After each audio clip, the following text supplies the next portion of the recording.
తెలంగాణకు అప్పులు నిజంగానే ముప్పుగా పరిణమించినాయి. తెలంగాణ గత 9.5 ఏళ్లలో బీఆర్ఎస్ పరిపాలన చేసిన అప్పులు ఏవైతున్నాయి అవి అప్పులకు అసలు మిత్తిలు కట్టడానికే ఇప్పుడు అప్పు చేయాల్సి వచ్చింది అనేది ఆర్బీఐ ఇచ్చిన ఒక ప్రామాణికమైన లెక్కలు వదిలేసి వీళ్ళు ఉట్టినే నెలకు 6,000 కోట్లు కడుతున్నాం 7,000 కోట్లు కడుతున్నాం అని గాలి లెక్కలు అంటే ప్రభుత్వం అబద్ధం చెప్పాల్సిన అవసరం ఏముంటుంది? దురదృష్టవశాత్తు ఈ ప్రభుత్వానికి కొన్ని అబద్ధాలు చెప్పాల్సిన అవసరం పడుతుంది. ఒక పెద్ద ప్రాజెక్టు కడితే కూలిపోయిన ఈ రాష్ట్రాల్లో లేవు కదా, ఈ రాష్ట్రాలలో ఇంత అప్పులకు చెల్లించే వడ్డీ లేదు కదా అనేది కాంగ్రెస్ చెప్తున్నమాట. నెల రోజుల కింద కూడా ఈ ప్రభుత్వం కొత్త ఆర్డర్స్ రిలీజ్ చేసిందంటే కాళేశ్వరం తెలంగాణ ఉద్యమ చిహ్నాలకు తెలంగాణ ఉద్యమకారులకు ఓ గుర్తింపు దక్కుతున్నది అని రేవంత్ రెడ్డి వచ్చిన తర్వాత తెలంగాణ అస్తిత్వానికి అన్నిటికన్నా పెద్ద ప్రమాదం. వీళ్ళు వెళ్తే ఎవరిని కలవ బయట నిరీక్షణ చేయాలి, అవమానించి పంపిస్తారు. ఇది చాలా పెద్ద ఎత్తున ప్రచారం అయింది.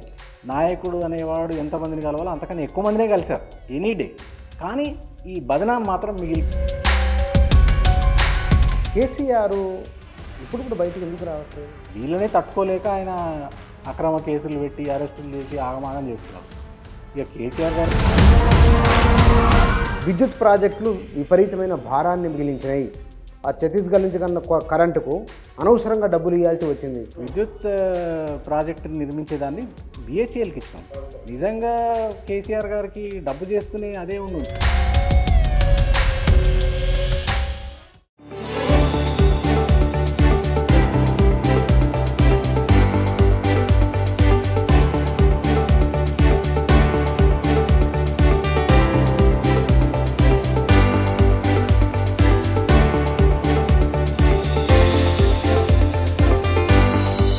నమస్తే.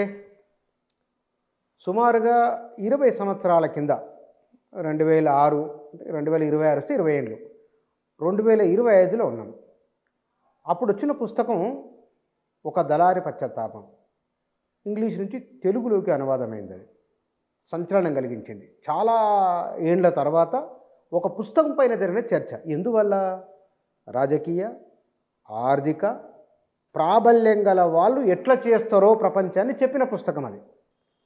అది సమయ సందర్భాన్ని బట్టి స్థలకాలాలను బట్టి అన్వయించుకోవచ్చు లేదా మాట్లాడుకోవచ్చు.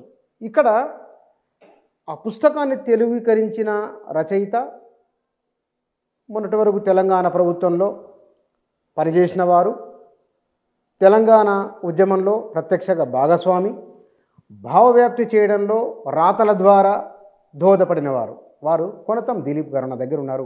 వారితో మాట్లాడదాం. సార్ నమస్కారం. నమస్తే సార్, నేను దళారి పశ్చాత్తాపం చాలా లేటు ఎందుకు తేవాల్సి వచ్చిందంటే, ఈ పుస్తకం మీద ఎప్పటి నుంచో మాట్లాడదాం అనుకుంటున్నాం. మనం చాలా ఏళ్ళ నుంచి అనుకున్నాం, వీలు పడలేదు. మరి ఎందువల్ల ఇప్పుడు దొరికింది అవకాశం. ఎందుకంటే గవర్నమెంట్లో ఉన్నప్పుడు మీకు నేను 2-3 సార్లు ఫోన్ చేస్తే కూడా ఎందుకో రెస్పాండ్ కాలేదు. ఎందుకో ఇప్పుడన్నా చెప్పండి ఎందుకు కాలేదు? గవర్నమెంట్లో ఉండగా మీకు చెప్పేదే ఉంటుంది, కొత్తగా ఒక ప్రవాహంలో కొట్టుకుపోయినట్టు ఉంటుంది. 10 ఏళ్ల పాటు లిటరల్గా ప్రతి క్షణం తెలంగాణని ఎట్లా బాగు చేసుకోగలం అనే ఒక లైన్లో పనిచేయడం జరిగింది. సో డెఫినెట్గా చాలామంది పాత మిత్రులను కలవడం కానీ ఇట్లా ఫోన్లలో మాట్లాడడానికి కానీ అవకాశం పెద్దగా దొరికేది కదా అప్పట్లో. సో బహుశా అట్లాంటిది ఏమైనా జరిగి ఉంటుంది మీరు ఫోన్ చేసినప్పుడు కూడా. ఏ మీటింగ్లోనో ఉండడం వల్ల బహుశా రెస్పాండ్ అయ్యి ఉండకపోయిండొచ్చు. డెలిబరేట్ కాదు. నో డెలిబరేట్ కాదు. ఎందుకంటే మేము 2014లో తెలంగాణ రాష్ట్రం వచ్చిన తర్వాత గౌరవ ముఖ్యమంత్రి కేసీఆర్ గారు, అప్పటి ఐటీ శాఖ మంత్రి కేటీఆర్ గారు కొంత వాళ్ళు ఏం చేశారంటే మూమెంట్లో యాక్టివ్గా ఉన్న వాళ్ళని, వివిధ డొమైన్స్ ఎక్స్పర్ట్స్ని ప్రభుత్వంలో చేరమని ఆహ్వానించారు. అలాంటి ఒక ఆహ్వానం మీద నేను వెళ్ళి ప్రభుత్వంలో చేరడం జరిగింది. సో ఇక నిజంగా అంటే ఎట్లా ఉండేదంటే మాకు ఆ తొలినాళ్ళలో అదొక వింత అనుభవం. ఎందుకంటే మేము ఎవరం ప్రభుత్వంలో ఇదివరకు పనిచేసిన వాళ్ళం కాదు, సెక్రటేరియట్ దిక్కు చూసిన వాళ్ళం, బయట ఉండి విమర్శ రాసిన వాళ్ళు, సెక్రటేరియట్ దిక్కు చూసిన వాళ్ళం కూడా కాదు. సో స్వరాష్ట్రంలో తొలిసారిగా సెక్రటేరియట్లో అడుగు పెట్టడం అనేది ఒక చాలా ఎమోషనల్ సందర్భం మాకు. అందులో కొత్త అప్పుడే రాష్ట్రం ఫామ్ అయినప్పుడు తెలంగాణ సెక్రటేరియట్ కాకుండా ఆంధ్రప్రదేశ్ సెక్రటేరియట్, ఆ పాత సెక్రటేరియట్లో ఒక భాగం చేసి మనకి ఇచ్చినారు. అందులో ఎట్లుండేదంటే మేము పోయినప్పుడు అప్పుడే యుద్ధం ముగిసి యుద్ధ క్షేత్రం ఎట్లుంటుంది, మొత్తం ఎక్కడికక్కడ యుద్ధం తాలూకు శిథిలాలు అట్లా ఉన్నట్టుగా ఉండేది. ఆ సెక్రటేరియట్ని అర్థం చేసుకొని ఆ సెక్రటేరియట్లో ఏమేమి విభాగాలు ఉంటాయి అవన్నీ చేయడానికి కొన్ని అంటే ఫిజికల్గా కొన్ని చోట్ల ఎంత ఇబ్బంది అయ్యేదంటే కొన్ని రూమ్లని మా స్వాధీనంలోకి తెచ్చుకోవడానికి కూడా ఎంతో శ్రమ పడాల్సి వచ్చింది. కొన్ని వారాలు కొన్ని నెలల తరబడి ప్రయత్నించి ఫిజికల్గా ఆ ప్రెమిసెస్ని మా కంట్రోల్లోకి తీసుకోవడం కూడా అంత టైం పట్టిందనమాట. సో నా వరకు నేనైనా లేదా గత ప్రభుత్వంలో చేరిన అనేక మంది ఉద్యమకారులైనా మేము ఎట్లా ఫీల్ అవుతామంటే ఆ ఉద్యమానికి కొనసాగింపుగా ఫీల్ అవుతాం. మేము ఉద్యమంలో ఏ పని అయితే చేసినామో దాన్నే ఇంకొక వైపు నుంచి చేయడం జరిగింది ప్రభుత్వంలో. ఆ రోజు ఉద్యమంలో ఏ ప్రశ్నలు అయితే అడిగామో ఆ ప్రశ్నలకు జవాబులు ఇవ్వడానికి మేము ట్రై చేసినాం. ఏ సమస్యలు అయితే లేవనెత్తినామో ఆ రోజు ఆ సమస్యలకు పరిష్కారం చూపించడానికి ప్రయత్నం చేసినాం. అది ఆ 9.5 సంవత్సరాల జరిగింది కాలంలో జరిగింది. నేను జాన్ పెర్కిన్స్ కదా రైటర్? అవునండి. Hit man. అవును. దాంట్లో ఆర్థిక అంశాలు ఉన్నాయి. తెలంగాణ ప్రభుత్వం గడిచిన 10 ఏళ్లలో 6 లక్షల కోట్లు 7 లక్షల కోట్లు అప్పు జరిగింది, అప్పు చేసిండ్రు, తెలంగాణ రాష్ట్రాన్ని అప్పుల కుప్ప చేసిండ్రు అని అన్నారు. ఆ పుస్తకాన్ని మీరు ఆ యాంగిల్లో చూసినప్పుడు నిజంగానే తెలంగాణకు అప్పులు నిజంగానే ముప్పుగా పరిణమించినాయి ఉన్నది నాకు చెప్పండి. లేదండి, అంటే దీంట్లో దుష్ప్రచారం బాగా జరిగింది. ఇప్పుడు మీరు తెలంగాణ రాష్ట్రం కొత్తగా వచ్చినప్పుడు దాన్ని ఒక కొత్తగా ఏర్పడ్డ కాపురంతో పోల్చొచ్చు. సో తొలినాడే మనకు అన్ని హంగులు అన్నీ ఉండవు. ఏం చేస్తాం, మెల్లమెల్లగా ఒకటొకటి సమకూర్చుకుంటాం. తెలంగాణ రాష్ట్రంలో కూడా కేసీఆర్ గారు అదే పని చేసినారు. ఆయన ముందు వ్యవసాయాన్ని ప్రాధాన్య రంగంలాగా ఎంచుకున్నారు. ఎందుకంటే అసలు ఉమ్మడి రాష్ట్రంలో తెలంగాణ వ్యవసాయం సంక్షోభంలో ఉండడమే మనం రాష్ట్ర సాధన కోసం కొట్లాడడానికి ఒక ముఖ్య కారణం. సో నీళ్లు, నిధులు, నియామకాలు, అది ఆ ట్యాగ్ లైన్. సో అవన్నిటిని ఒక్కొక్క దాన్ని పరిష్కరించుకుంటూ వచ్చే క్రమంలో మనకి చాలా ఇన్ఫ్రాస్ట్రక్చర్ అవసరమైంది. అది ఇరిగేషన్ ప్రాజెక్టులు కావచ్చు, లేదా పవర్ సంబంధించిన ప్లాంట్స్ కావచ్చు, హైవేస్ కావచ్చు, ఇక్కడ హైదరాబాద్లో అయితే ఫ్లైఓవర్స్ కావచ్చు, ఇట్లా వివిధ రకాల ఇన్ఫ్రాస్ట్రక్చర్ క్రియేట్ చేయాల్సి వచ్చినప్పుడు దానికి అవసరమైనంత వరకు లోన్స్ తీసుకోవడం జరిగింది. అయితే ఈ లోన్స్ అనేవి ఎప్పుడు కూడా ఒక డెట్ టు జీడిపి రేషియో అనే దాన్ని బట్టే ఉంటున్నాయి. మన ఇష్టాప్రకారంగా ఎంత అంటే అంత అప్పులు తీసుకోవడానికి ఉండదు. ఇవ్వరు కూడా. ఇప్పుడు మీరు ఒక హోమ్ లోన్ తీసుకోవాలంటేనో, ఒక వెహికల్ లోన్ తీసుకోవాలంటేనో ఎట్లయితే ఫైనాన్షియల్ సంస్థని ఆర్థిక పరపతిని మదింపు చేసి ఇస్తుందో, ఒక రాష్ట్రానికి అప్పు ఇవ్వాలంటే కూడా అట్లాంటివన్నీ చేసినాకనే ఇస్తారు. మీ జీడిపి ఎంత ఉంది, మీరు ఎంతవరకు రీపే చేయగలరు, మీకున్న ఆదాయ మార్గాలు ఏంటి, అవన్నీ చూసిన తర్వాత మాత్రమే ఏదైనా ఫైనాన్షియల్ సంస్థ కానీ బ్యాంక్ కానీ అప్పిస్తుంది. సో తెలంగాణ అప్పులు ఈ 7 లక్షలు ఇట్లా ఇది ఎక్కువ దుష్ప్రచారం, కానీ సుమారుగా 4 లక్షల కోట్ల చిల్లర వరకు జరిగినాయి. అండ్ దానికి లెక్క కూడా ఉంది. ఏంటంటే మనం కాళేశ్వరం కావచ్చు, లేదా ఇతర ఇరిగేషన్ ప్రాజెక్టులు కావచ్చు, లేదా పవర్ ప్లాంట్స్ కావచ్చు, యాదాద్రి, భద్రాద్రి ఇట్లాంటివి, ఇట్లా రకరకాల మిషన్ భగీరథ కావచ్చు, మిషన్ కాకతీయ కావచ్చు, ఇట్లాంటి రకరకాల ఇన్ఫ్రాస్ట్రక్చర్ ప్రాజెక్ట్స్ కోసం వాడినాం. మీరు ఇల్లు కొనుక్కోవడానికి అప్పు చేస్తే అది తప్పు కాదండి. మీరు విలాసాల కోసం, మీ రోజువారీ ఖర్చుల కోసం అప్పు చేస్తే అది డెఫినెట్గా నెగటివ్ అవుతుంది. సో తెలంగాణ గత 9.5 ఏళ్లలో బీఆర్ఎస్ పరిపాలన చేసిన అప్పులు ఏవైతున్నాయి అవి ప్రొడక్టివ్ యూజ్ కోసం వాడడం జరిగింది. అందువల్ల అవి తప్పని నేను అనుకోవట్లేదు. కానీ ఇక్కడ వీళ్ళు అన్నది ఈ ప్రభుత్వం వచ్చిన తర్వాత అప్పులకు అసలు మిత్తిలు కట్టడానికే ఇప్పుడు అప్పు చేయాల్సి వచ్చింది అనేది, దీన్ని మీరు అంగీకరిస్తారు? దానికి కూడా శాసనసభలో చాలా స్పష్టంగా జవాబు చెప్పడం జరిగింది. అంటే బీఆర్ఎస్ నాయకులు హరీష్ రావు గారు, కేటీఆర్ గారు అందరూ కూడా చాలా డీటెయిల్గా ఆన్సర్ చేసినారు. ఇటీవల ఆర్బీఐ వారు విడుదల చేసిన నివేదికలో కూడా అది ఉంది. ఏంటంటే వీళ్ళు ఆ షెడ్యూల్ని కూడా తప్పుగా చూపిస్తారు. అప్పుల రీపేమెంట్ షెడ్యూల్ ఉంటుందండి. మీకు ఎట్లయితే హౌసింగ్ లోన్ తీసుకుంటే ఈఎంఐ ఉంటుందో నెలవారీ కట్టాల్సింది, అట్లాంటిది ఒక షెడ్యూల్ ఉంటుంది. సో ఆ షెడ్యూల్ ప్రకారంగా వీళ్ళు కట్టాల్సింది 20,000 కోట్లు ఆ పరిసర ప్రాంతాల్లో ఉంటే, వీళ్ళేమో సంవత్సరానికే మేము 60,000 కోట్లు కడుతున్నాం అనే రకంగా ఒక తప్పుడు ప్రచారం చేస్తారు ఇప్పుడు కూడా. అయితే నేనేమంటున్నా అంటే ఆర్బీఐ ఇచ్చిన ఒక ప్రామాణికమైన లెక్కలు వదిలేసి వీళ్ళు ఉట్టినే నెలకు 6,000 కోట్లు కడుతున్నాం, 7,000 కోట్లు కడుతున్నాం అని గాలి లెక్కలు చెప్తారు. ప్రభుత్వం అబద్ధం చెప్పాల్సిన అవసరం ఏముంటుంది? దురదృష్టవశాత్తు ఈ ప్రభుత్వానికి కొన్ని అబద్ధాలు చెప్పాల్సిన అవసరం పడుతుందండి. ఎందుకంటే మీరు గమనించండి, ఒకవైపు ఏమో వీళ్ళే తెలంగాణ రైజింగ్ అని ఒక లోగో పెట్టుకొని తిరుగుతున్నారు ఇప్పుడు, ఓకే. ఇంకోవైపు ఏమో శాసనసభలో రేవంత్ రెడ్డి గారు మాట్లాడుతూ తెలంగాణకు క్యాన్సర్ వచ్చింది, తెలంగాణకు ఎయిడ్స్ వచ్చిందని మాట్లాడతారు. ఇది మీ సొంత రాష్ట్రం, మీరు ఈ రాష్ట్రానికి ముఖ్యమంత్రి, మీరే ఈ రాష్ట్రం గురించి నెగటివ్ ప్రచారం చేస్తే బయట నుంచి వచ్చే ఇన్వెస్టర్లు ఎట్లా వస్తారు? రేపొద్దున మీకు నిజంగానే ఏదైనా అవసరమైతే అప్పు ఇస్తారు. ఇవన్నీ ఆలోచించుకోవాల్సిన అవసరం లేదండి.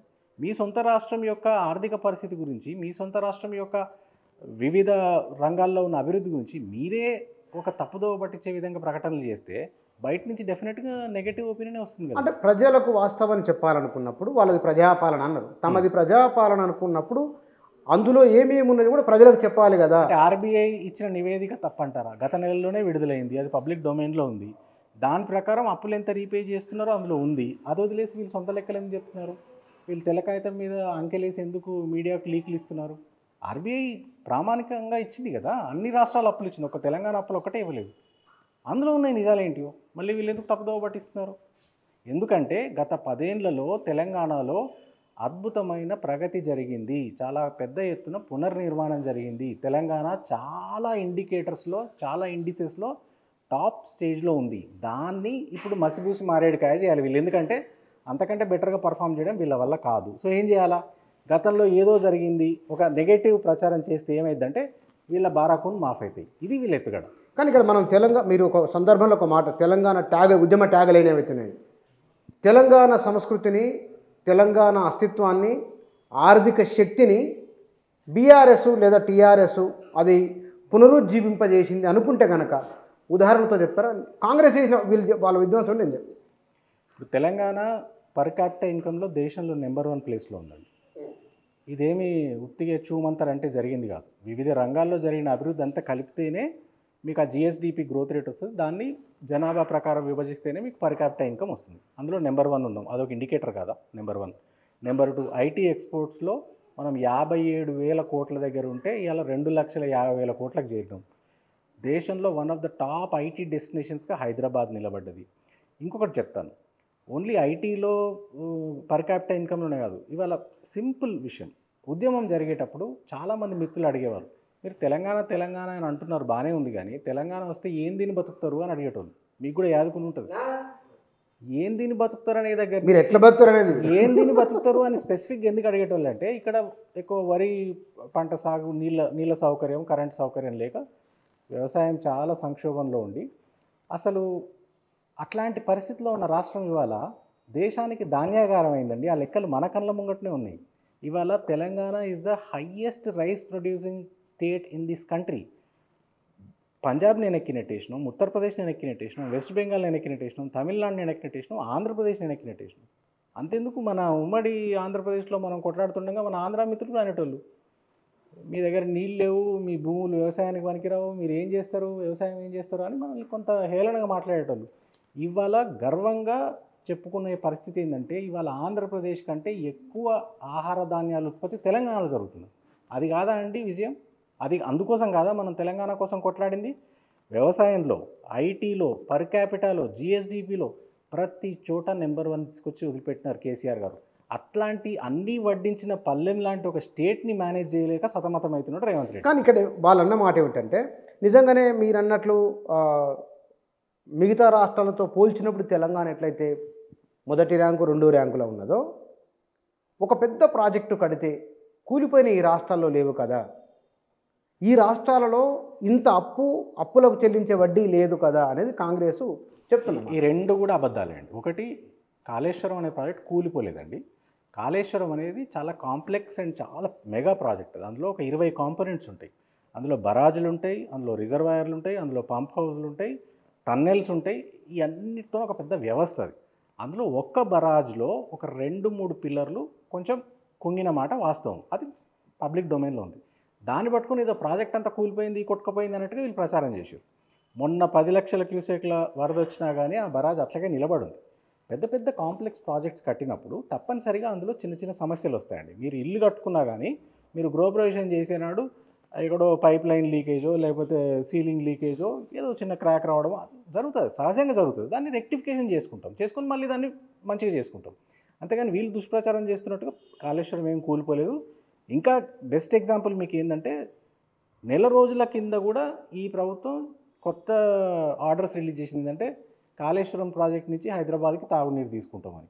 మరి ఒకవేళ కూలిపోయి ఉంటే, కొట్టుకుపోయి ఉంటే కాళేశ్వరం నుంచి నీళ్ళు ఎట్లా తీసుకుంటారండి హైదరాబాద్కి?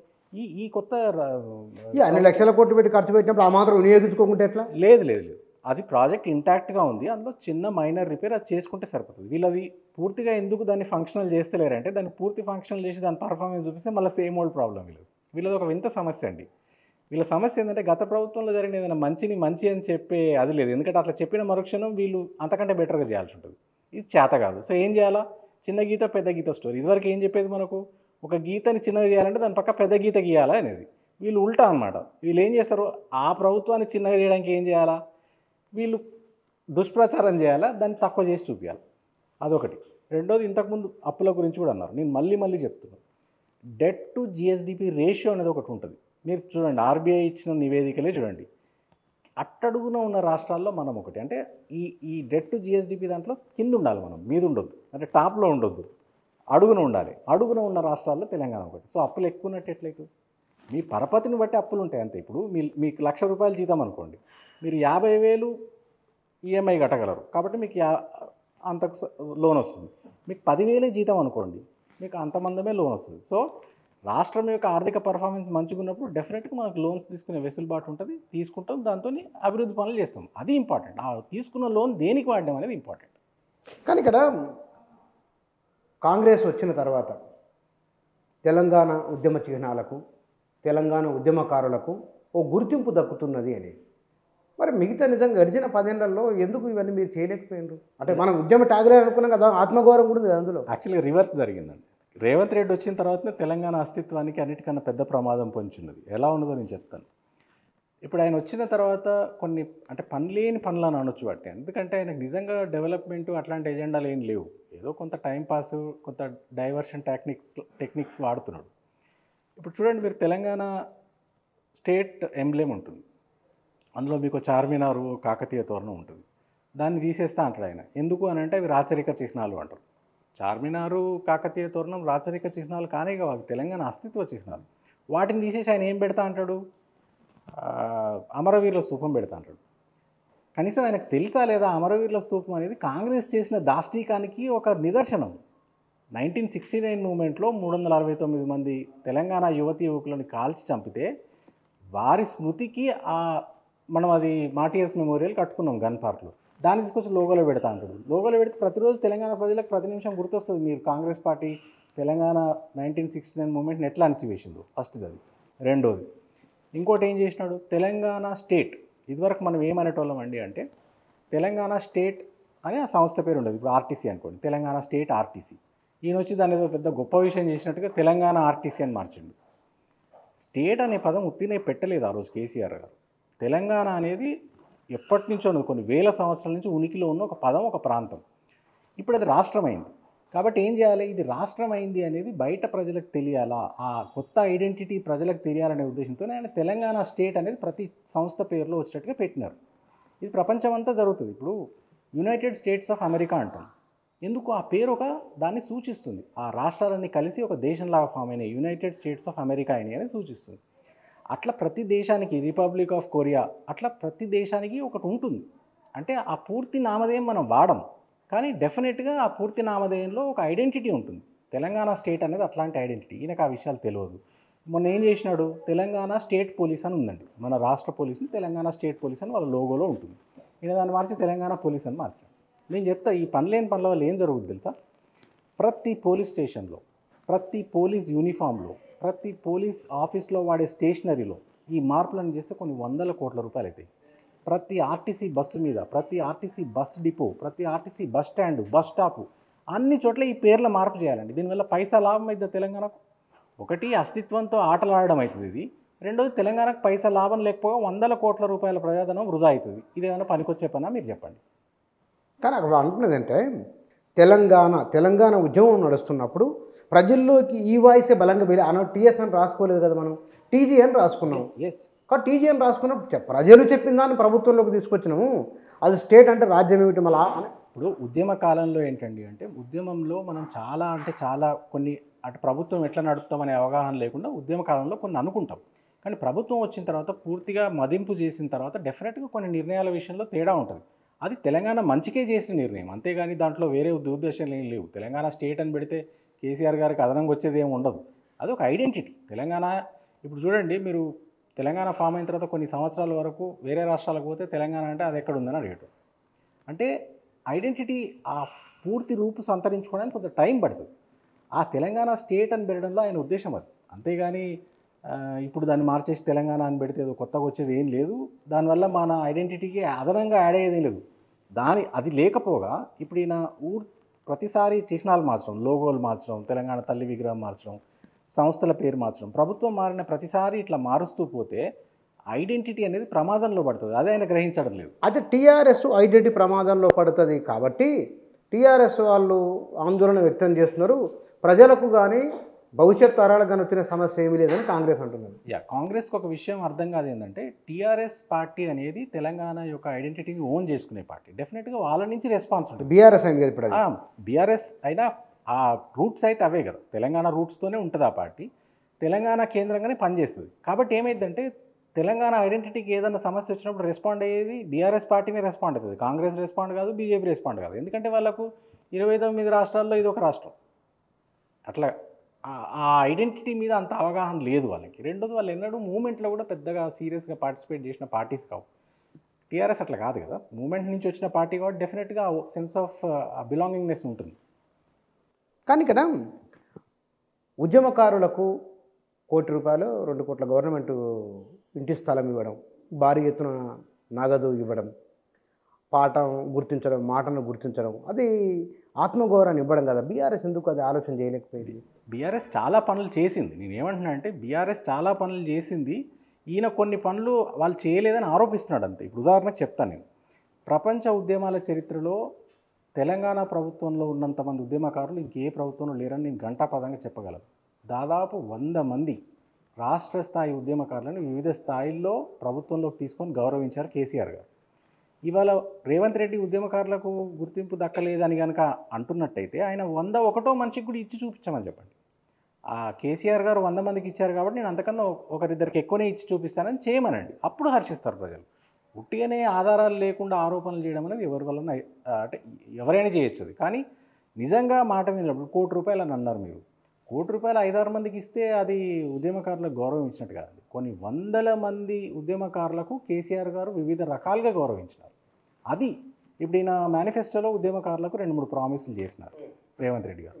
వాటి అమలు మీద నిలదీయండి. అంటే మీడియా తరఫున డెఫినెట్గా వాటి అమలు మీద నిలదీయండి. ఉద్యమకారులకు ఇంటి స్థలం ఇస్తా అన్నాడు, సో నెలకు జీతం ఇస్తానన్నాడు. అవన్నిటి మీద డెఫినెట్గా నిలదీయండి.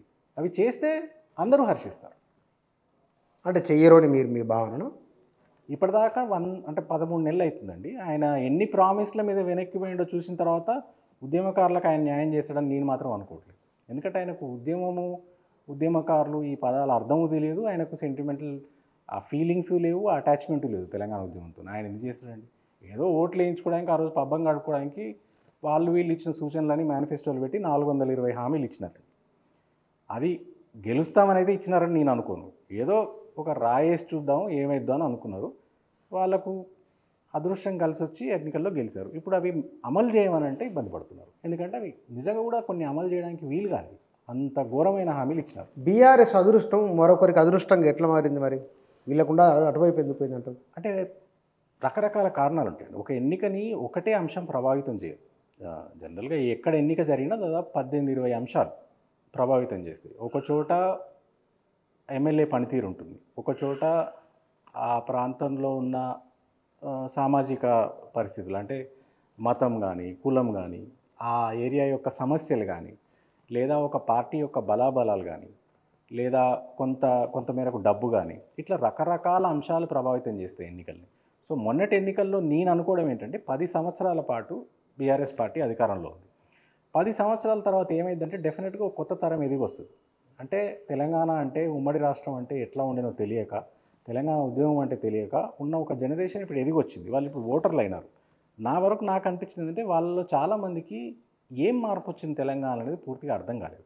అర్థం కాక కొన్ని సెక్షన్స్లో ఉన్న అసంతృప్తి, అంటే బీఆర్ఎస్ పార్టీ ప్రభుత్వం 10 ఏళ్ల పాటు చేసిన పనుల వల్ల కొంతమందికి ఉపశమనం లభించింది, కొంతమందికి అభివృద్ధి అయింది, కొన్ని సెక్షన్స్లో చాలా మార్పులు జరిగాయి. బట్ అంత చేసినప్పటికీ ఇంకా కొందరిలో కొన్ని సెక్షన్స్లో అసంతృప్తి ఉండింది.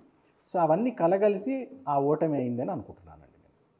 కానీ ఇక్కడ బీఆర్ఎస్ కొన్ని విషయాలలో డెలిబరేట్లీ నిర్లక్ష్యంగా ఉన్నది. అందులో ప్రధానంగా నిరుద్యోగులు అనేది పట్టించుకోలేదు. తెలంగాణ ఉద్యమంలో ప్రధానమైన పాత్ర వాళ్ళదే ఉన్నది.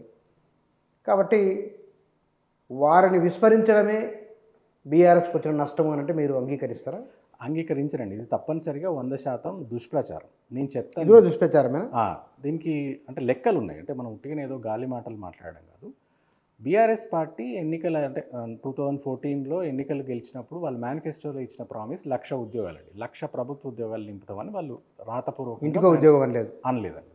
ఇంటికో ఉద్యోగం అనేది సోషల్ మీడియాలో జరిగిన దుష్ప్రచారం. అది ఏమైందంటే ఒక దగ్గర ఒక ప్రాజెక్ట్ నిర్వాసితుల దగ్గర పోయినప్పుడు కేసీఆర్ గారు ఇచ్చిన ప్రసంగంలో ఇక్కడున్న ఈ గ్రామంలో ఉన్న వాళ్ళకి ఇంటికో ఉద్యోగం ఇస్తాము అని అన్నారు. దాన్ని కట్ చేసి సోషల్ మీడియాలో దుష్ప్రచారం చేసి తెలంగాణలో ఇంటికో ఉద్యోగం ఇస్తారని దుష్ప్రచారం చేశారు. ప్రపంచంలో ఎక్కడ ఏ దేశంలో ఏ రాష్ట్రంలో కూడా ఇంటికో ఉద్యోగం భూగోళం మీద సాధ్యం కాదు. ఎవరైనా అది నమ్మిస్తే ప్రజల్ని అది వాళ్ళు చాలా ద్రోహం చేస్తున్నట్లు లెక్క.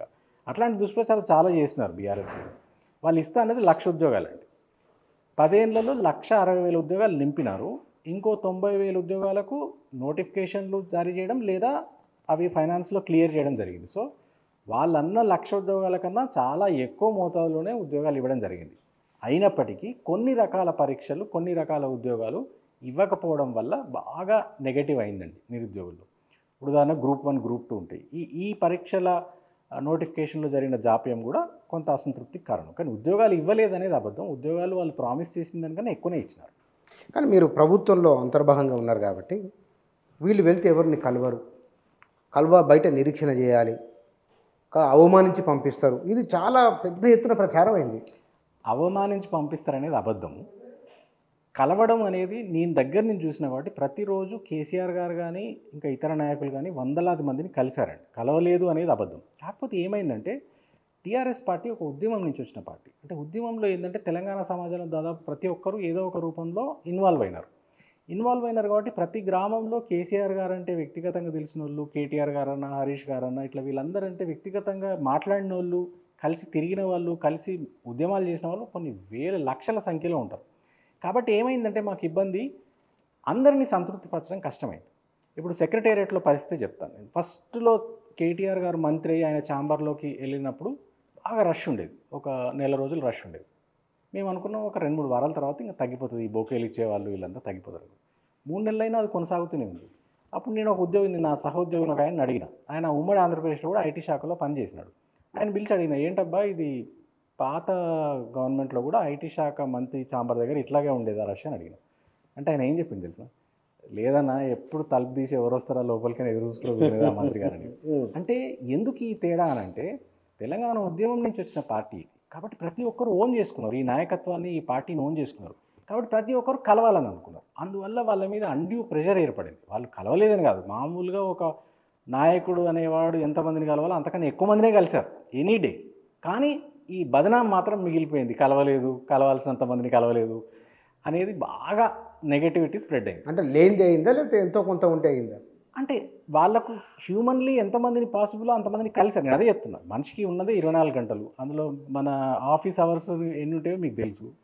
అందులో ఎంతమందిని సాధ్యమైంది? సెక్రటేరియట్లో ఏ రోజు చూసినా ఏ మంత్రి ఛాంబర్ చూసినా కిక్కిరిసి ఉండేది. నిరంజన్ రెడ్డి గారు ఉన్నారు, సింగిరెడ్డి నిరంజన్ రెడ్డి గారు, జగదీష్ రెడ్డి గారు ఉన్నారు. అట్లా ఎవరి ఛాంబర్కి పోయినా కిటకిటలు ఆడుతూ ఉండేది. ఎందుకంటే ఎన్ఆర్ఐల దగ్గర నుంచి ఇక్కడున్న మన జర్నలిస్ట్ మిత్రుల వరకు, గ్రామాల్లో ఉన్న యాక్టివిస్టుల నుంచి మొదలుపెట్టి హైదరాబాద్లో ఉన్న వాళ్ళ వరకు ప్రతి ఒక్కరూ ఈ నాయకత్వాన్ని చాలా దగ్గర నుంచి చాలా ఆత్మీయంగా ఫీల్ అయినారు. కాబట్టే ఈ బదనాం ఎక్కువైంది. ఇప్పుడు వేరే పార్టీలలో జరగదు చూడండి. ఎందుకంటే ఆ ఎమోషనల్ అటాచ్మెంట్ ఉండదు, అంతమంది కలవాలని అనుకోరు నాయకులని. కాబట్టి అసలు ఆ ఫీలింగే ఉండదు, ఆ బదనామే రాదు. ఇంకొక రీజన్, ఇది చాలా ఇంపార్టెంట్ రీజన్, మీరు గుర్తుపెట్టుకోవాలి. వినోద్ కుమార్ గారని మాజీ ఎంపీ గారు ఉన్నారు, వారు ఆ మధ్య ఒక గ్రామానికి ఏదో కార్యక్రమానికి హాజరు కావడానికి వెళ్ళినప్పుడు అక్కడ ఒక గ్రామీణ మహిళ కనపడితే ఆమెతో ఏదో పిచ్చాపాటి మాట్లాడుతున్నారు. ఆమెను అడిగినారట, ఏంటమ్మా మొన్న ఎన్నికలలో ఎవరికి ఓటేసినారు అంటే కాంగ్రెస్కి వేసినాం సార్ అని చెప్పిందట. అదేందమ్మా కేసీఆర్ గారు మంచిగా చేసిరు కదా, మరి కాంగ్రెస్కి ఎందుకు వేసిరు అని అడిగారు. ఆమె వెంటనే టక్కీమని కేసీఆర్ సార్ ఎవరిని గెలవరట కదా సార్ అని అన్నదట. చాలా మారుమూల ప్రాంతంలో తెలంగాణలో ఒక గ్రామీణ మహిళ అంటే కరెంటు లేదు అనేది సమస్య కాదు, నీళ్లు లేవు అనేది సమస్య కాదు, పెన్షన్ రాలేదు అనేది సమస్య కాదు. ఇవన్నీ వేరే రాష్ట్రాల్లో, ఇవాళ ఎన్నికలు జరుగుతున్న రాష్ట్రాల్లో కూడా ఇవి ఇష్యూస్, ఎలక్షన్ ఇష్యూస్. తెలంగాణలో సమస్యలు ఏమి లేకుండా కేసీఆర్ గారు చేశారు. దానివల్ల జరిగిన దుష్పరిణామం ఏంటంటే ఏవైతే నాన్ ఇష్యూసో అవి ఇష్యూస్ అయి కూర్చుంది. అంటే కేసీఆర్ గారిని ఎవరికి కలవరట కదా. అంటే ఇవి నిజంగా సామాన్య ప్రజలకు రోజువారీ సమస్యలు కావు, కానీ ఇవి ఎలక్షన్ ఇష్యూస్ లాగా పోర్ట్రే చేసి లేని దాన్ని ఉన్నట్టుగా ఒక బూచిగా చూపించి చాలామంది మనసులను అయితే ఖరాబ్ చేయగలిగారు ప్రతిపక్షం వాళ్ళు అప్పుడు.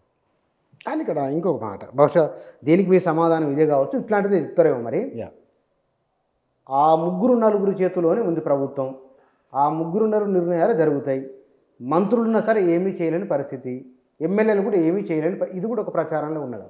అంటే ఇది కూడా నిజం కాదండి. అంటే ఏమైందంటే నేను ఇంతకుముందు చెప్పినట్టుగా కేసీఆర్ గారిని విమర్శించడానికి ఏమి పెద్ద ఇష్యూస్ లేకుండే. ఎందుకంటే ఆయన ప్రతి రంగంలో సమస్యలన్నీ సాల్వ్ చేసుకుంటూ వచ్చినాడు. అడక్క ముందుకే అన్ని ఇప్పుడు కళ్యాణ లక్ష్మి లాంటివి కానీ ఇట్లాంటి పథకాలు కొత్తవి తెచ్చినాడు. మిషన్ కాకతీయ లాంటి ఇదివరకు ఏ పాలకుడు ఆలోచించని ఒక నిర్ణయం తీసుకొని చెరువులను బాగా చేసినాడు. ఏమైపోయిందంటే ఈ మేజర్ ఇష్యూస్ అన్ని సాల్వ్ అయిపోయిన తర్వాత ఈ ప్రభుత్వాన్ని విమర్శించాలంటే ఏమి ఉండాలి? ఇదే ప్రాబ్లం. ఫ్యామిలీ రూల్ అని విమర్శించాలా, లేదా యాక్సెస్ లేదని విమర్శించాలా? ఇందులో కొంత అంటే అంటే నిజం కూడా ఉన్నట్టు కనపడుతుంది. ఎందుకంటే ఫ్యామిలీ మెంబర్స్ పాలిటిక్స్లో ఉన్నప్పుడు డెఫినెట్గా ఈ దుష్ప్రచారం జరుగుతుంది. కాకపోతే తెలంగాణ సమాజానికి బాగా గుర్తున్న విషయం ఏంటంటే ఇదే ఫ్యామిలీ ఆ రోజు ఉద్యమంలో కూడా ఉన్నది. ఉద్యమంలో కొట్లాడినారు, ప్రజలు ఓట్లేస్తే గెలిచినారు, వచ్చినారు. కాబట్టి ఇదేదో ఉట్టిన రుద్దబడిన ఫ్యామిలీ కాదు. ఇప్పుడు ఫ్యామిలీ రుద్దిన ఫ్యామిలీ అంటే ఎట్లుంటుందంటే మీకు రాహుల్ గాంధీ లెక్క ఉంటుంది. ఆయన ఇన్నేళ్ల నుంచి ప్రయత్నించినా ఆయనకి ఎలాంటి సక్సెస్ లేదు, అయినా కానీ ఆయన రుద్దుతానే ఉన్నారు ఈ దేశం మీద. అట్లా రుద్దబడలేదు కేసీఆర్ ఫ్యామిలీ. వాళ్ళందరూ ఫైటర్స్, వాళ్ళు ఉద్యమంలో పార్టిసిపేట్ చేసినారు, ప్రజల ఆమోదంతో నాయకులు అయినారు. మంచి నాలెడ్జ్ ఉన్న వాళ్ళు, మంచి వక్తలు, పార్టీ నిర్మాణంలో భాగస్వాములు. సో ఏ విధంగా చూసినా వాళ్ళు దే ఆర్ కేపబుల్. సో అప్పుడు తప్పులేదు. కానీ కేసీఆర్ ఇప్పుడు కూడా బయటికి ఎందుకు రావట్లేదు? అంటే 10 ఏళ్ల పాటు ఆయన ముఖ్యమంత్రిలాగా ఉన్నారు రాష్ట్రానికి. ఆయన ఏమంటారంటే మనము వెంటనే ఇప్పుడు పోయి ఆగమాగం ఏదో చేయాల్సిన అవసరం లేదు, ప్రజలు తొందరలోనే ఈ ఏదైతే మార్పు జరిగిందో రాష్ట్రంలో అది నెగటివ్ మార్పు అనేది గ్రహిస్తారు. గ్రహించిన తర్వాత కాంగ్రెస్ ఇవాళ కొత్త పార్టీ కాదండి.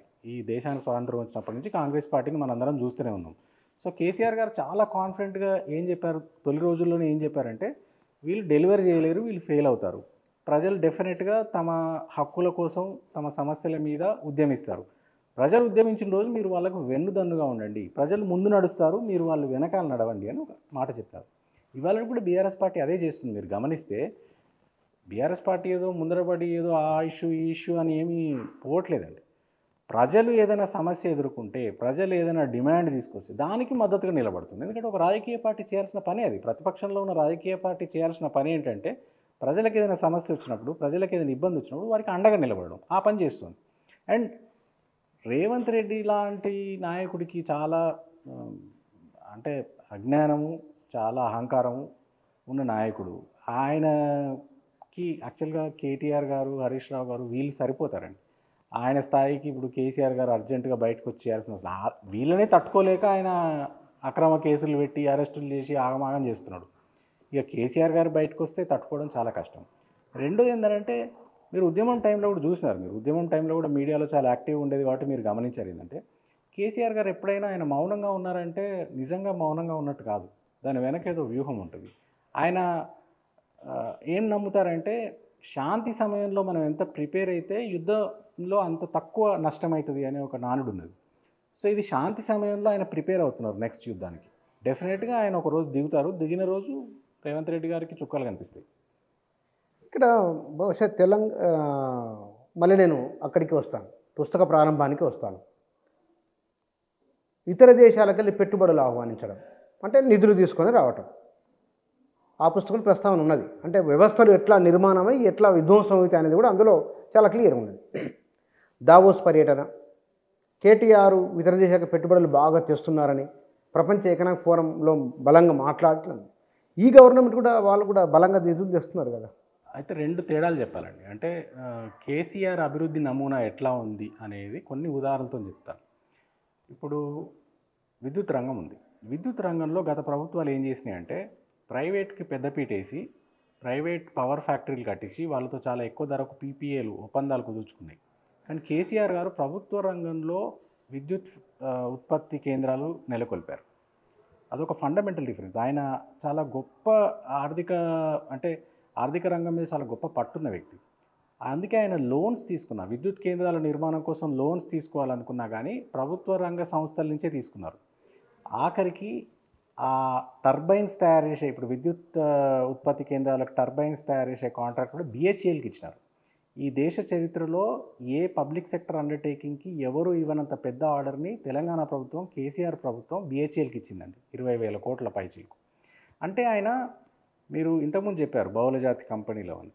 బహుళజాతి కంపెనీలకు ఈ రాష్ట్రాన్ని ఓపెన్ చేసి పెట్టడం ఆయన ఉద్దేశం కాదు. ఆయన పబ్లిక్ సెక్టర్ అండర్టేకింగ్స్ని అంటే ప్రభుత్వ రంగ సంస్థలనే ప్రోత్సహించే ఉద్దేశం ఉన్నది. ఆఖరికి రైతు బీమా అండి. ఈ ప్రపంచంలో ఎక్కడ రైతులకు ఇన్సూరెన్స్ లేదు. తెలంగాణ కేసీఆర్ ప్రభుత్వం మాత్రమే తొలిసారిగా రైతు బీమా అనే ఒక పథకాన్ని తీసుకొస్తే దాని కాంట్రాక్ట్ LICకి ఇచ్చినారండి. ఇప్పుడు స్వప్రయోజనాలు ఉన్న నాయకులు అయితే ఏ ప్రైవేట్ ఇన్సూరెన్స్ కంపెనీకి వచ్చి దాని ద్వారా వచ్చే కిక్ బ్యాక్స్ తీసుకునే కాలం ఇది. అట్లాంటి చోట కేసీఆర్ గారు ఎంతో దార్శనికతతో LICకి ఇచ్చినారు అది. సో అట్లా BHEL కానీ, పవర్ ఫైనాన్స్ కార్పొరేషన్ కానీ, లేదా LIC కానీ, ఇవన్నీ పబ్లిక్ సెక్టర్ అండర్టేకింగ్స్, వీటికే ప్రథమ ప్రాధాన్యత ఇచ్చినారు కేసీఆర్ గారు. సో అట్లా అదొకటి. రెండోది, ఇప్పుడు ఇన్వెస్ట్మెంట్స్ గురించి అన్నారు. ఇన్వెస్ట్మెంట్స్ అనేటివి మనకి ఎందుకు అవసరం అనేది చాలామందికి అర్థం కాదు. మనం అమెరికాకు పోయి, యూరోప్ పోయి, వాన్ని విన్ని కాళ్ళు గడ్డాలు పట్టుకుని ఎందుకు భారతదేశంలో కానీ తెలంగాణలో కానీ పెట్టుబడి పెట్టమని అడుగుతున్నామంటే, ఇవాళ భారతదేశం ప్రపంచంలోనే అత్యంత ఎక్కువ యంగ్ పాపులేషన్ ఉన్న దేశం అండి. మన దగ్గర ఉన్నంత మంది యువత ఇంకా ప్రపంచంలో ఏ దేశంలో లేరు. అయితే ఇది ఒకలాగా అడ్వాంటేజ్. దీన్ని డెమోగ్రఫిక్ డివిడెండ్ అంటాం. కానీ సరిగా మేనేజ్ చేయకపోతే ఇది డెమోగ్రఫిక్ టైం బాంబ్ అవుతుంది. అంటే ఇంతమంది యువత ఉద్యోగాలు లేకుండా, ఉపాధి లేకుండా రోడ్డు మీదకి వస్తే చాలా అశాంతి నెలకొంటుంది. అందుకోసం ప్రభుత్వాలు ఏం చేస్తున్నాయంటే, ప్రభుత్వ రంగంలో ఏవైనా ఉద్యోగాలు ఇస్తారు, కానీ అవి 1,00,000, 2 లక్షలు, 3 లక్షలు ఎంత ఇస్తారు. కానీ మరి ప్రతి సంవత్సరం లక్షల మంది గ్రాడ్యుయేట్లు అవుతున్నారు, లక్షల మంది వేరే ITIల నుంచి, అట్లాంటి పాలిటెక్నిక్స్ నుంచి వస్తున్నారు. వాళ్ళకు ఉద్యోగాలు కావాలంటే ఏం చేయాలంటే, మనం తప్పనిసరిగా ప్రైవేట్ రంగంలో మ్యానుఫ్యాక్చరింగ్ కానీ, IT కానీ, ఎలక్ట్రానిక్స్ కానీ ఇట్లాంటి పరిశ్రమల్ని తీసుకురావాలి. వస్తేనే వేల సంఖ్యలో, లక్షల సంఖ్యలో ఉద్యోగాలు వస్తాయి. సో కేసీఆర్ గారైనా, KTR గారైనా పెట్టుబడుల ఆహ్వానం ఎందుకు చేసినారు ఆ రోజుల్లో అంటే, ఈ కంపెనీలు వచ్చి ఇక్కడ మ్యానుఫ్యాక్చరింగ్ స్టార్ట్ చేస్తే కొన్ని మన గ్రామీణ యువతకు ఉద్యోగాలు వస్తాయి. ఉద్యోగాలు వస్తే వాళ్ళకు ఒక మంచి జీవితం వస్తుంది. సో ఆ ఉద్దేశంతో పెట్టుబడులు వెళ్ళడం, కానీ పెట్టుబడులు తీసుకురావడం అనేది ఏదో టైంపాస్ యాక్టివిటీనో, ఎంటర్టైన్మెంట్ యాక్టివిటీనో కాదు. ఈ గవర్నమెంట్ బాగానే చేస్తుంది కదా. నెంబర్లు చెప్తున్నారు, నిజంగా వస్తున్నాయా లేవా అనేది మనకు కొన్ని ఇండికేటర్స్ ఉంటాయి. ఇప్పుడు ఉదాహరణకు రాష్ట్రంలో IT ఎగుమతులు ఎట్లా ఉన్నాయి అనేది ఒక ఇండికేటర్. గత ప్రభుత్వం ఉన్న 10 ఏళ్ల పాటు పెరుగుతూ వచ్చిన IT ఎగుమతులు ఈ సంవత్సరం తగ్గుదల నమోదు చేస్తున్నాయి. అట్లాగే ఆఫీస్ స్పేస్ అబ్జార్ప్షన్ అంటాం మనం. అంటే కమర్షియల్ బిల్డింగ్ కట్టినప్పుడు అందులో ఎంత స్పేసు కిరాయికి తీసుకున్నారు కంపెనీలు అనేది ఒక ఇండెక్స్. అది ఇప్పుడు హైదరాబాద్ది నెగటివ్ చూపిస్తుంది. ఇండ్ల కొనుగోలు అనేది ఒక సూచిక. ఇండ్ల కొనుగోలు నెగటివ్ నమోదు చేస్తుంది. అట్లాగే వాహనాల అమ్మకం, రిజిస్ట్రేషన్ శాఖ ఆదాయం, సౌత్ ఇండియాలో ఉన్న 6 స్టేట్స్, మహారాష్ట్రను కలుపుకుంటే, మహారాష్ట్ర సౌత్ కాకపోయినా కలుపుకుంటే 6 రాష్ట్రాల్లో తెలంగాణ ఒకటే నెగటివ్ గ్రోత్ రేట్ నమోదు చేసిందండి ఈ సంవత్సరం. ఆధారం ఏ లెక్కలు?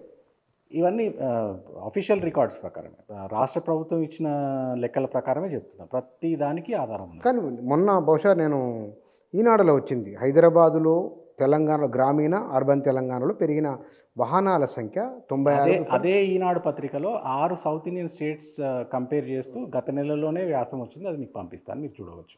ఓన్లీ తెలంగాణ ఒకటే నెగటివ్ గ్రోత్ రేట్ నమోదు చేసింది. వాహనాల కొనుగోలు అంటే వాహనాల రిజిస్ట్రేషన్ ఆదాయంలో, అది ఇండైరెక్ట్గా వాహనాల అమ్మకాలు కొనుగోలు అంతే. ఇంకొకటి చూపిస్తాను మీకు.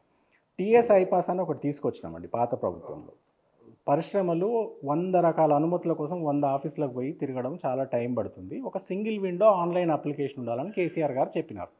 దాని ప్రకారం TS ఐపాస్ తీసుకొచ్చి గత 7-8 ఏళ్ళుగా దాని ద్వారా అనుమతులు ఇచ్చినాం. అంత బాగుంది. ఇవాళ మీరు ఇప్పుడు ఈ ఇంటర్వ్యూ అయిపోయిన తర్వాత ఒకసారి ఆ వెబ్సైట్ ఓపెన్ చేసి చూడండి. గత సంవత్సరం వరకు ఎవ్రీ ఇయర్ 2,500 నుంచి 3,500 వరకు కంపెనీలు కొత్త రిజిస్ట్రేషన్ అయితే తెలంగాణలో, ఈ సంవత్సరం 1,350 కంపెనీలు రిజిస్ట్రేషన్ అయినాయి ఇవాళటి వరకు. ఈ ఆర్థిక సంవత్సరం ఇంకా 2 నెలలే ఉంది. ఇది జనవరి, ఫిబ్రవరి, సగం తగ్గిపోయినట్లు. అంటే సింపుల్ థింగ్ అండి. మీకు ఆరోగ్యం బాగాలేనప్పుడు మీరు ఆసుపత్రికి వెళ్తే అక్కడ మీ టెంపరేచరో, మీ బీపీనో ఏదో ఒక దాంట్లో తేడా చూపిస్తుంది, ఏదో ఒక డయాగ్నోస్టిక్ టెస్ట్లో చూపిస్తుంది.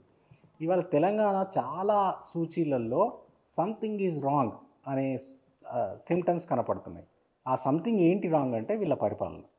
సంవత్సర కాలంగా వీళ్ళు వడ్డించిన విస్తరలా ఉన్న రాష్ట్రాన్ని అతలాకుతలం చేసే నిర్ణయాలు తీసుకోవడము, వీళ్ళ అనుభవ రాహిత్యము, వీళ్ళ అవినీతి, వీళ్ళ అరాచకత్వం వల్లనే ఇవాళ తెలంగాణ చాలా ఇండికేటర్స్లో నెగటివ్ చూపిస్తుంది.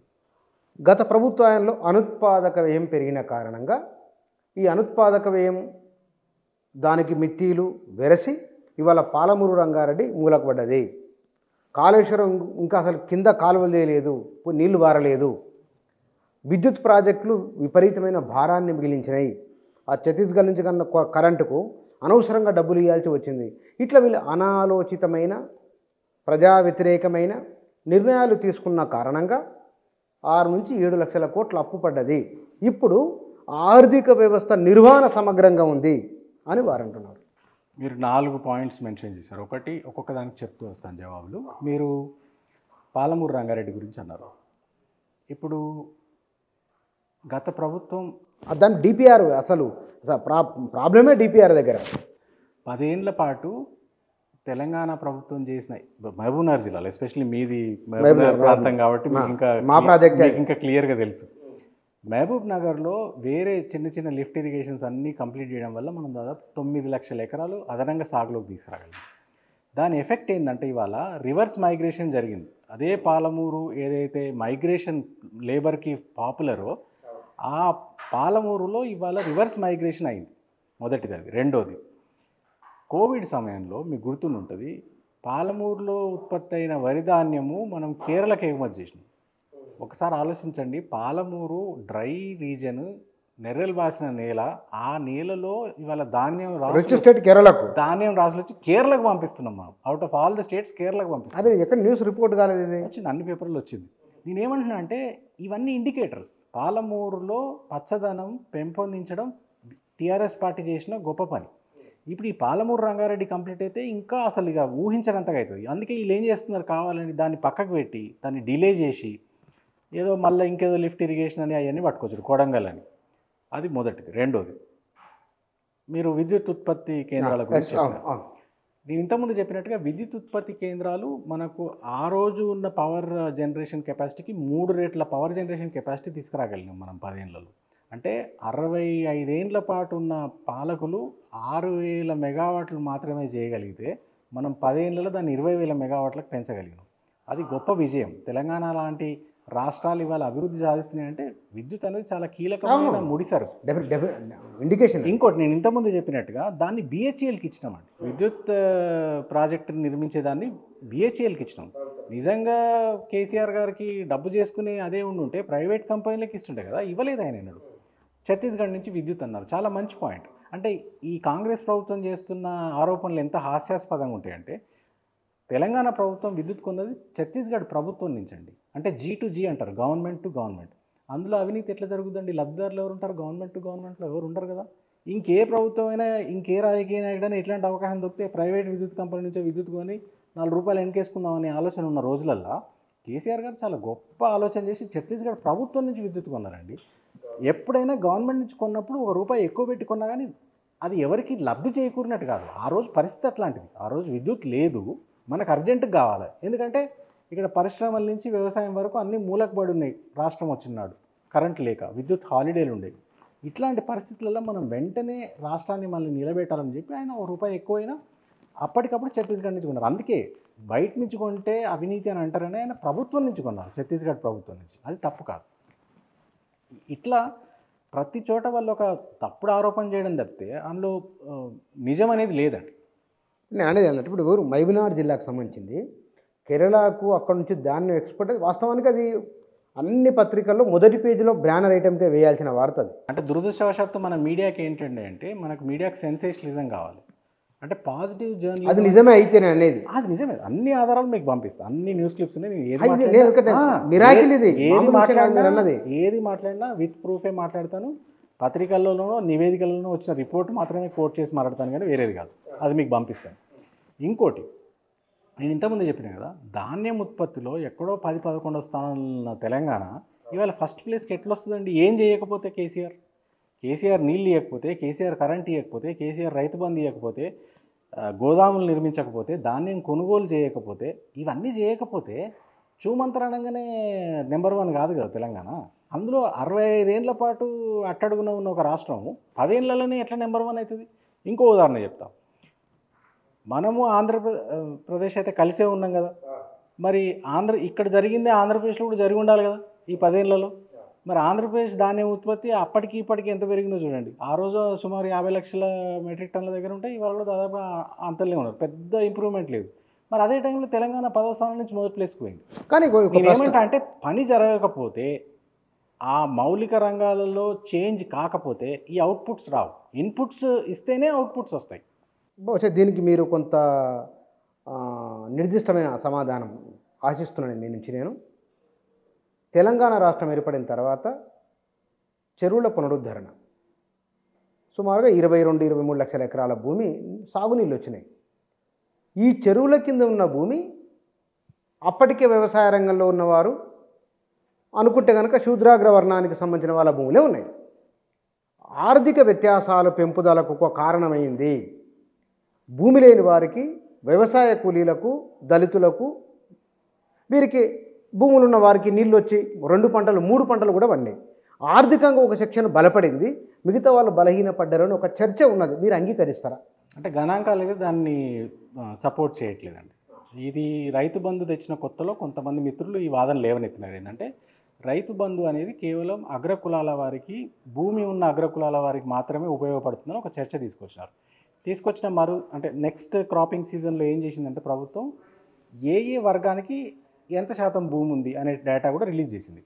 ఇవాళ దళిత, బహుజనులు, ఎస్సీ, ఎస్టీ, మైనారిటీస్ వీళ్ళ చేతిలోనే దాదాపు 85% భూమి ఉంది. ఎకరా 2 ఎకరాలు. ఏమైందంటే తెలంగాణ గ్రామీణ ప్రాంతాల్లో గత 30-40 ఏళ్ళుగా మెల్లగా ఒక చేంజ్ అవుతూ వస్తుంది. ఏమవుతుందంటే పెద్ద కమతాలు అగ్రకులాల వాళ్ళ చేతిలో ఉన్నాయి. వివిధ కారణాల వల్ల వాళ్ళు అమ్ముకోవడం వల్లనో, ఊరు వదిలిపెట్టి వెళ్ళిపోవడం వల్లనో మెల్లమెల్లగా దళిత బహుజనుల చేతిలోకి ల్యాండ్ ఓనర్షిప్ మారిందండి. లాస్ట్ 20-30 ఇయర్స్గా అది జరుగుతూ ఉంది. అందువల్ల ఏమవుతుందంటే కమతం సైజు తగ్గుతుంది, చిన్న కమతాలు అవుతున్నాయి. ప్లస్ దళిత బహుజనులు, బీసీలు, ఎస్సీలు, ఎస్టీల చేతిలోకి భూమి వస్తున్నది. కాబట్టి అది ఉట్టి ఆరోపణ మాత్రమే. మిషన్ కాకతీయ అని అన్నారు మీరు. మిషన్ కాకతీయ వల్ల చెరువు బాగుపడితే ఇది అంటే కేవలము ఒక రైతులకు మాత్రమే లాభం కాదండి. ఊరు అనేది ఎక్కడైనా నాగరికత అనేది నీటి చుట్టూనే ఉంటుంది. సో చెరువు బాగైతే ఊర్లో ఉన్న అన్ని వృత్తుల వారికి మంచిది. వ్యవసాయం బాగుంటేనే ఒక నాగలి చేసే ఆయనకు పని దొరుకుతుంది, ఒక రైతు కూలికి పని దొరుకుతుంది, ఆ చెరువులో చేపలు వస్తే మత్స్యకారులకు జీవనాధారం దొరుకుతుంది. అట్లా రకరకాల కుల వృత్తులకు, రకరకాల మనుషులకి, ఆ ఊర్లో ఉండే వాళ్ళకి చెరువు నిండితే లాభం జరుగుతుంది. కాబట్టి ఇది ఓన్లీ ఒక సెక్షన్కే లాభం జరుగుతుందనే ఆరోపణ తప్పు. రెండోది, మీకు గుర్తుంటుంది, ఆంధ్ర ప్రాంతంలో వ్యవసాయంలో వచ్చిన మిగులే వేరే రంగాల్లో పెట్టుబడి అయింది.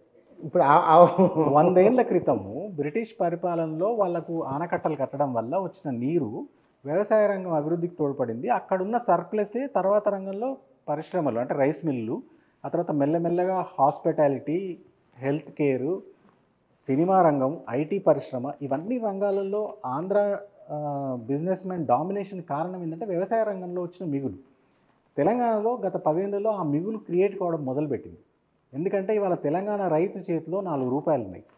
ఒకటి డైరెక్ట్గా వ్యవసాయం వల్ల వచ్చిన లాభము, 2 ఇండైరెక్ట్ బెనిఫిట్స్. కొన్ని ఇండైరెక్ట్ బెనిఫిట్స్ ఎట్లా ఉంటాయంటే 20 ఏళ్ల క్రితం, 15 ఏళ్ల క్రితం తెలంగాణ వ్యవసాయం సంక్షోభంలో ఉన్నాయి. మీరు అందరూ చాలా దగ్గర నుంచి చూసినారు. రైతు ఆత్మహత్యలు చాలా పీక్ స్టేజ్లో ఉండే.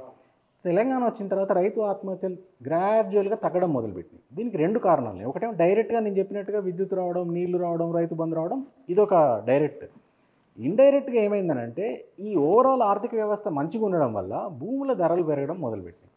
అంటే ఒకప్పుడు తెలంగాణలో 3-4 లక్షల మాత్రమే ఎకరం ఉన్న భూమి ఇవాళ 30-40 లక్షల స్థాయికి చేరుకుంది. దానివల్ల ఏమైందంటే ఒకటి ఇంటాంజిబుల్ బెనిఫిట్ జరిగిందండి. అది దాన్ని మనం ఒక మెజర్ చేయలేకపోతుండొచ్చు, కానీ రైతుల ఆత్మవిశ్వాసం పెరిగింది. ఇవాళ తెలంగాణ రైతు ఎవరు కూడా ఒక 5 లక్షలు 3 లక్షలు అప్పు ఉన్నదని చెప్పి ఆత్మహత్య చేసుకునే పరిస్థితి లేదు. ఇవాళ ధీమాగా ఉన్నాడు రైతు. ఎందుకంటే నాకు ఒక ఎకరం భూమి ఉంటే 30-40 లక్షల రూపాయలు ఆస్తున్నది అనే ఒక ధైర్యం ఉన్నది చూసారా, దాన్ని వెలగట్టలేమండి. ఎన్నో వేల ప్రాణాలు ఇవాళ నిలబడ్డాయి ఆ ఆత్మస్థైర్యం రావడం వల్ల. ఇవన్నీ తెలంగాణ రావడం వల్ల, ఆ 10 ఏళ్ళు కేసీఆర్ ఉండడం వల్ల జరిగిన లాభం. అయితే రైతుల ఆత్మహత్యలు కొనసాగుతున్నాయి. అంటే మునుపటి అంతా లేని మాట వాస్తవం. 96 నుంచి 2015 వరకు ఉన్న సంఖ్య వేరు. నేనే చెప్తున్నా, మారిన సంఖ్య వేరు. కానీ ఇక్కడ కౌలు రైతులు ఎక్కువ మంది చనిపోతున్నారు. అది కూడా 35 సంవత్సరాల లోపు, 40 ఏళ్ళ లోపు ఉన్న వాళ్ళ సంఖ్య, ఇప్పుడు ఆత్మహత్యలు చేసుకున్న వాళ్ళ సంఖ్య పెరుగుతూ ఉన్నది. మరి ఆ రోజు బీఆర్ఎస్ ప్రభుత్వం ఉన్నప్పుడు ప్రతిరోజు గగ్గోలు పెట్టిన కొంతమంది మేధావులు లేదా కొన్ని రాజకీయ పార్టీలు కౌలు రైతుల సమస్యలు పరిష్కారం చేస్తామని మేనిఫెస్టోలో వాగ్దానం చేసి, కౌలు రైతులతో సమానంగా రైతు బంధు ఇస్తామని చెప్పి 13 నెలలు అయిందండి. మరి వాళ్ళు ఎందుకు ఇవ్వట్లేదు? ఆ రోజు అన్ని సమస్యలకు పరిష్కారం చూపిస్తామని చెప్పి అధికారంలోకి వచ్చి 13 నెలలు ఇవాళ దాకా కిక్కురుమంటలేదు. ఆ రోజు గగ్గోలు పెట్టిన మేధావులు సపోర్ట్ చేయట్లేదు, అధికారంలోకి వచ్చిన తర్వాత వీళ్ళు సపోర్ట్ చేయట్లేదు. కౌలు రైతులకు ఇవ్వడం దూరం ముచ్చట. అసలు మామూలు రైతులకు రైతు బంధు ఇచ్చే దిక్కే లేదు సంవత్సరం నుంచి. వీళ్ళు కౌలు రైతులకు ఇస్తారా? నాకైతే నమ్మకం లేదు. తెలంగాణలో ప్రభుత్వం మారిన తర్వాత బహుశా మీది 2వ అరెస్ట్ అనుకుంటా. అవును, మొదలు క్రిషాంక్ అరెస్ట్ చేసి సోషల్ ఏంది మీడియా. అసలు మీరు ఎందుకు 2-3 సార్లు మీ దగ్గరికి వచ్చినట్టుంది? అవును, అంత ఏం సీరియస్నెస్ ఏమున్నది? అంటే వీళ్ళకి ఏం సమస్య అవుతుందంటే, మొదటి 6 నెలల పాటు ఆ ఫస్ట్ ఎలక్షన్ ఓడిపోయిన తర్వాత మళ్ళీ 2వ ఎలక్షన్ వరకు కొంత ఎవరి పనులలో వాళ్ళు ఉన్నాము. పెద్దగా ప్రభుత్వం మీద విమర్శ కూడా పెద్దగా పెట్టలేదు. బట్ 6 నెలల టైం అయిపోయిన తర్వాత మెల్లగా మేము కూడా ఒక్కొక్క ఇష్యూ మీద, ఆయన 100 రోజులలోనే డెలివరీ చేస్తా అన్న ప్రామిసెస్ చాలా ఉన్నాయి. అట్లాంటి వాటి మీద మేము నిలదీయడం మొదలుపెట్టినాం. అందులో సోషల్ మీడియాలో ఏమైందనంటే, మీకు సమాజంలో ఏదన్నా సమస్య ఉంటే సోషల్ మీడియాలో అది ప్రతిఫలిస్తుంది. సో ఈయన హైడ్రా అని చెప్పి ఇండ్లు కూలగొడటానికి పోయినప్పుడు, లేదా మూసీ ప్రాజెక్ట్ అని చెప్పి ఇండ్లు కూలగొడటానికి పోయినప్పుడు, లేదా లగచెర్ల అని చెప్పి భూమి గుంజుకోవడానికి పోయినప్పుడు, ప్రతి చోట ఆ ప్రజల ప్రతిస్పందనని మాలాంటి వాళ్ళు సోషల్ మీడియాలో ఉన్న స్వచ్ఛందంగా పనిచేస్తున్న కొన్ని వేల మంది వాటిని బయట ప్రపంచానికి తెలియేటట్టుగా చేయడం మొదలుపెట్టారు. అది ఆయన కోపం. ఆయన ఏమనుకుంటున్నాడంటే, మేమే ఏదో వ్యతిరేకత సృష్టిస్తున్నామని అనుకుంటున్నాడు. ఆయన అర్థం చేసుకోవాల్సింది ఏంటంటే, వ్యతిరేకత మీరు చెప్తున్నాం నేను చెప్తున్నా రాదండి.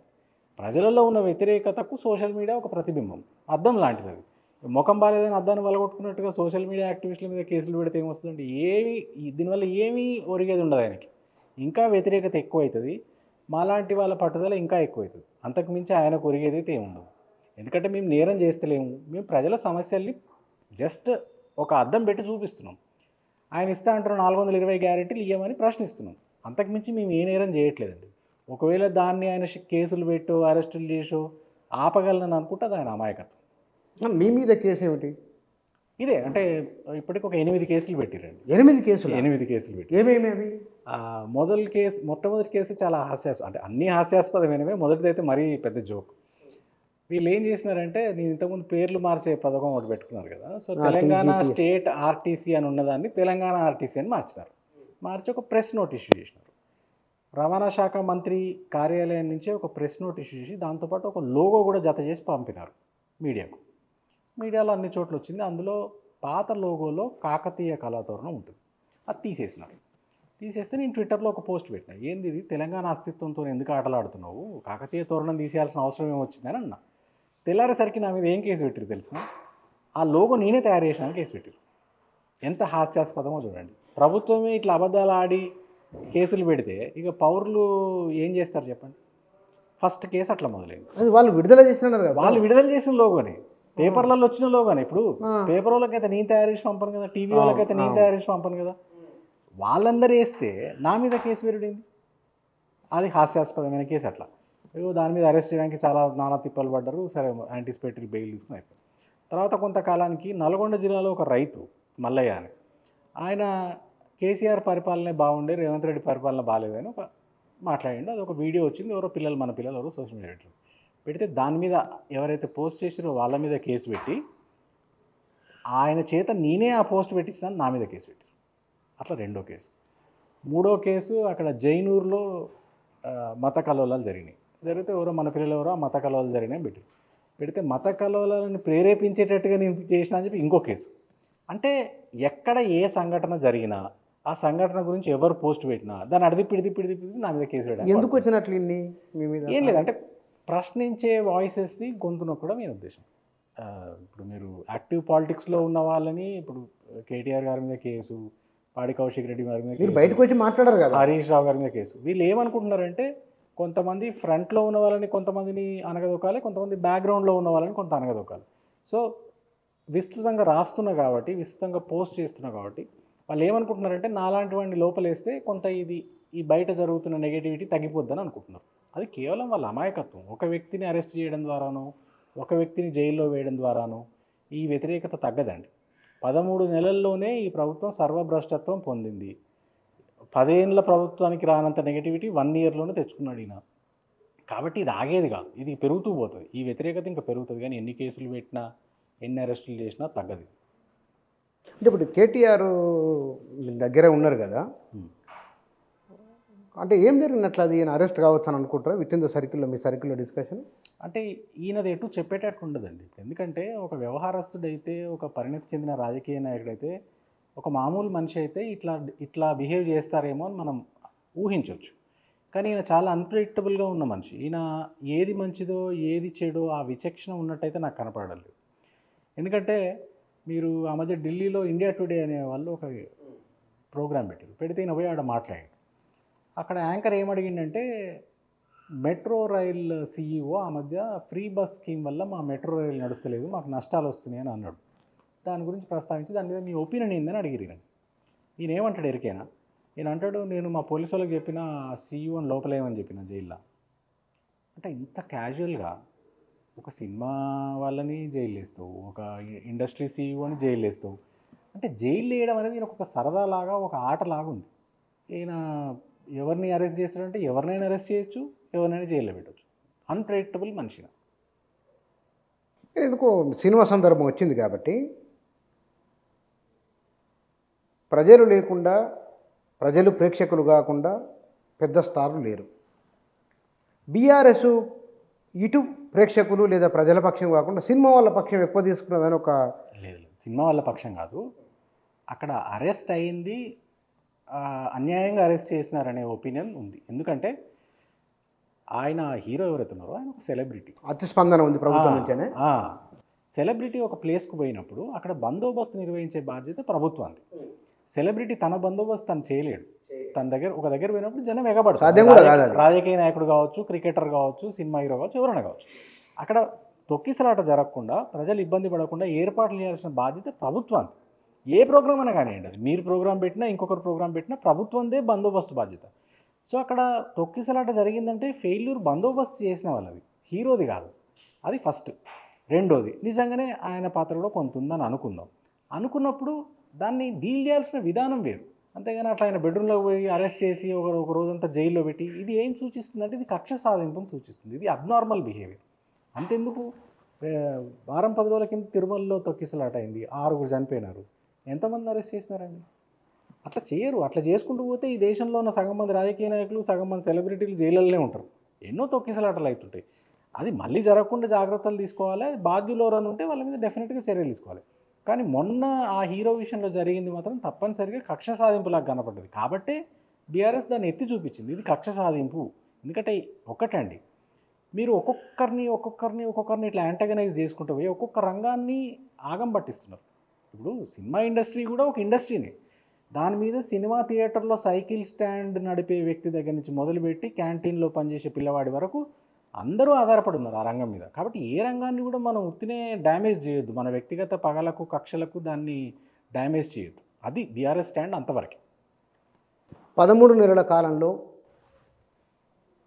ఉన్నట్టు మాట్లాడుకుందాం. కాంగ్రెస్ ప్రభుత్వ తీరు ఎట్లా ఉందో మీరు చెప్పిండ్రు. విపక్షంగా బీఆర్ఎస్ పనితీరు ఎట్లా ఉంది? బీఆర్ఎస్ తొలి 6 నెలలు చాలా గడ్డు కాలం ఎదుర్కొందండి. వాస్తవాలు మాట్లాడుకోవాలి. ఎన్నికలు డిసెంబర్లో ముగిసిన తర్వాత ఒక 6 నెలల పాటు చాలా బ్యాడ్ టైం ఉండింది బీఆర్ఎస్కి. అంటే అప్పుడే ఎలక్షన్లో ఓడిపోయినాము. ఆ షాక్ నుంచి తేరుకోకముందుకే కేసీఆర్ గారికి గాయమైంది. ఆ తర్వాత వెంటనే కవిత గారి అరెస్టు, ఆ తర్వాత మళ్ళీ పార్లమెంట్ ఎలక్షన్స్లో ఓటమి, ఆ తర్వాత దాదాపు 10 మంది ఎమ్మెల్యేలు పార్టీ ఫిరాయించడం. ఇన్ని షాక్ల తర్వాత నిజంగా పార్టీ భవితవ్యం ఎట్లా ఉంటుంది అనే చర్చ సర్వత్రా మొదలైంది. ఆ స్టేజ్ నుంచి ఇవాళ 6 నెలల్లో చాలా బాగా బౌన్స్ బ్యాక్ అయిందండి పార్టీ. ఎందుకంటే ప్రజల ఇష్యూస్, ఏ రాజకీయ పార్టీ అయినా మనుగడ సాధించాలంటే సింపుల్ అండి. ప్రజల ఇష్యూస్ ఏంటో వాటిని పట్టుకోవాలి, ప్రజలకు మద్దతుగా నిలబడాలి, కష్టంలో ఉన్న వాళ్ళకి మేము ఉన్నామనే భరోసా కల్పిస్తే చాలు. అందువల్లనే ఇవాళ బీఆర్ఎస్ పార్టీ రాష్ట్రంలో అత్యంత బలీయమైన పార్టీగా మళ్ళీ నిలదొక్కున్నదని నేను మాత్రం గట్టిగా నమ్ముతున్నాను. ఎందుకంటే మాకు వివిధ సెక్షన్స్ నుంచి వస్తున్న ప్రతిస్పందన ద్వారా తెలుస్తున్నది. ఈవెన్ ఆన్లైన్లో కూడా చూస్తున్నాం. మేము ఆన్లైన్లో బీఆర్ఎస్ పార్టీకి వ్యతిరేకంగా ఉన్న ఛానల్ కూడా కొన్ని ఈ మధ్య ఆన్లైన్ పోల్స్ పెడితే 5 లక్షలు 3 లక్షల మంది ఓటింగ్ వేసినారు. అందులో కూడా బీఆర్ఎస్ కాంగ్రెస్ కంటే చాలా అంటే చాలా పై స్థాయిలో ఉంది. సో ఇవన్నీ చూసిన తర్వాత నాకైతే నమ్మకం ఉంది ఏంటంటే ఇవాళ ఎన్నికలు జరిగితే బీఆర్ఎస్ బంపర్ మెజార్టీతో గెలవడం మాత్రం ఖాయం. అది నాకు గట్టి నమ్మకం ఉంది. చూద్దాం అయితే. Right sir, thank you. Thank you. గడిచిన 13 నెలల కాంగ్రెస్ పరిపాలన, పోయిన 10 సంవత్సరాల బీఆర్ఎస్ పరిపాలన, వారు స్వతహాగా ప్రత్యక్ష రాజకీయాల్లో లేరు, కానీ ప్రభుత్వంలో పనిచేసిన వారు, ఇందాక నేను ఇంట్రోలో చెప్పినట్లుగా తెలంగాణ ఉద్యమంలోను, ఆ తర్వాత ప్రభుత్వంలోను, ప్రభుత్వం తీసుకున్న నిర్ణయాలు ఎట్లా ఉంటాయి, గత ప్రభుత్వం ఏ పనులు చేసింది, బయట జరిగిన ప్రచారం ఏమిటి, తదితర అంశాలకు సంబంధించిన వారి అభిప్రాయాలు ఇవి. Thank you.